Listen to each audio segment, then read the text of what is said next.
Guys, I will show you now a typical Moldovan village, how it looks along the countryside.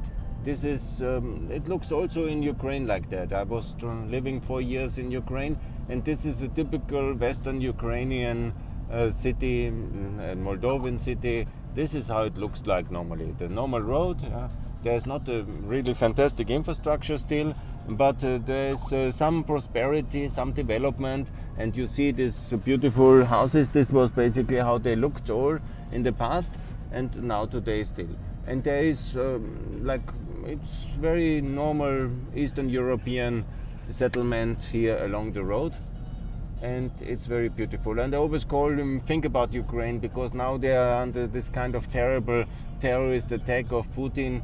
And now here, of course, they live in peace because they are protected, and they are protected by the Ukrainians and also by the West.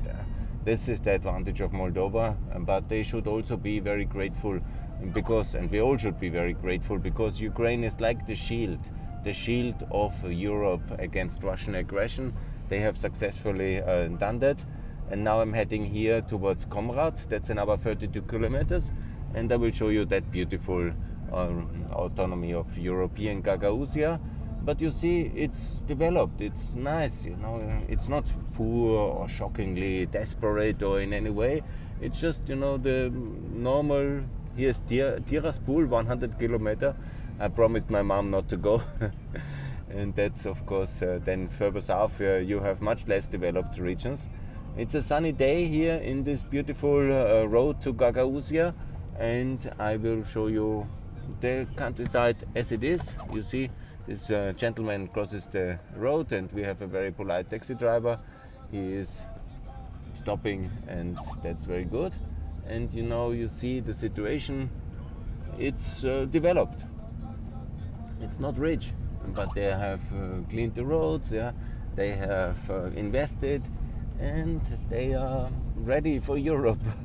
And if Europe would be ready for Moldova, everything here would blossom, people would stay, there would be more investment, there would be more agricultural production and more fruit juices and apple juices and wine, and you know, that's what they produce here. They have great agriculture potential. This is the same like southern Ukraine, like western Ukraine.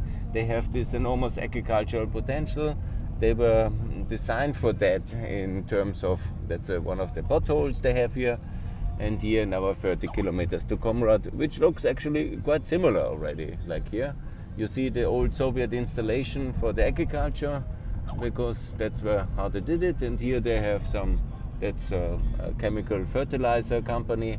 Because here, of course, due to collectivization and of the Holodomor, there is huge farms. Often they are still owned by some Russian oligarchs. Yeah, that's obviously not so good. Hopefully they will be confiscated, and then they will be also built a European-style agricultural system with more smaller farms. And of course, it should be also productive. We need, of course, more production.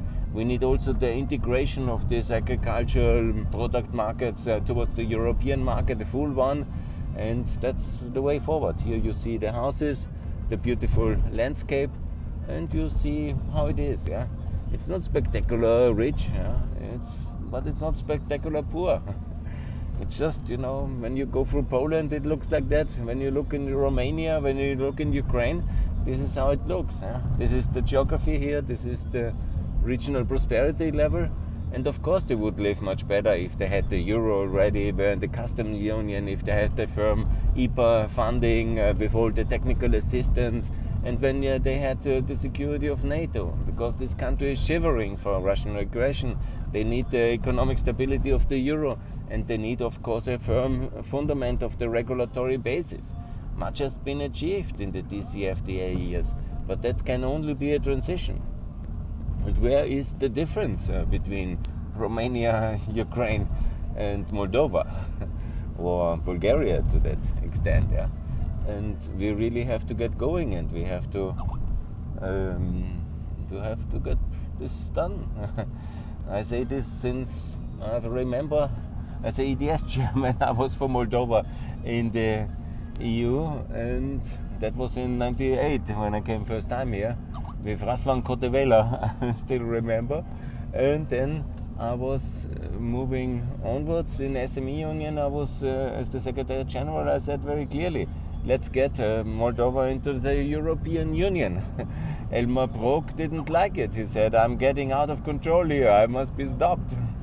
And they stopped me. But this is the way. Here you see the agricultural potential. Green, lush hills. And in whole Kosovo you don't have so much agricultural potential. So that's very good, you know. You need the real to develop that. Of course we need to ratify Mercosur, but you know, we can also develop our own agriculture. This is beautiful farmland. Fantastic. In Ukraine they are now on the artillery. So we have to make sure that this is working here. The world must be fed.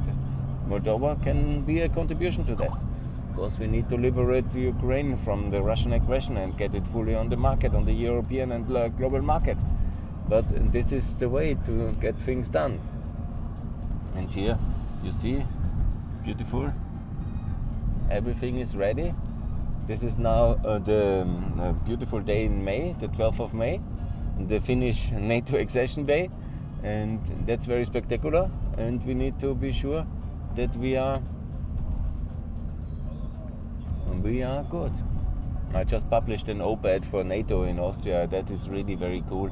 I sent it. It will be probably the end of my WhatsApp participation on the Kosovo group, because we have a lot of neutralists. We have a lot of neutralists in Austria, unfortunately.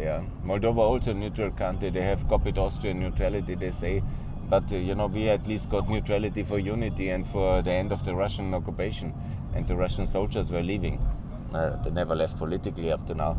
But you see here so much agricultural potential. Of course, this is wonderful, and under European condition that will blossom and be very productive, and people can live freely and good in European Moldova.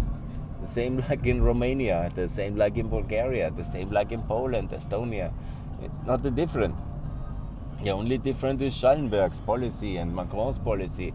The PISAs, which want to have to sign for some reason, that this should be under dominance of Russian imperial control. But the people don't want that, and it is no logic in that one.